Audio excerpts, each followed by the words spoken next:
నన్ను ఎప్పుడైతే బంధించుకొని తీసుకొని వెళతారో మీరందరూ ఎవరో దారిన వాళ్ళు పరిగెత్తుకొని పారిపోతారు, దాచుకుంటారు అన్నాడు. శిష్యులందరూ ఏం మాట్లాడాలో వాళ్ళకి తెలియట్లేదు. దుడుకు పేతురు ముందుకొచ్చాడు.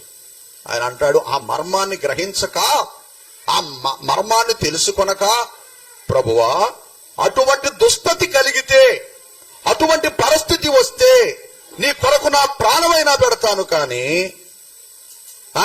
నిన్ను మాత్రం ఇడువను, నిన్ను విడచి వెళ్ళను ప్రభువా అన్నాడు. ఆయనకి తెలుసు కదా ప్రభువుకి. పేతురు గారిని ఒక చిన్నది, ఒక యవనస్తుడు ప్రశ్నించటం, నువ్వు యేసుతో ఉన్నవాడివే కదా. తర్వాత ఇంకొక అతను చూసి, అవును, నీ మాటే, నీ పలుకే సాక్ష్యం ఇస్తూ ఉన్నది, నువ్వు 12 మందిలో ఒక శిష్యుడవే కదా అని ఒకడంటాడు.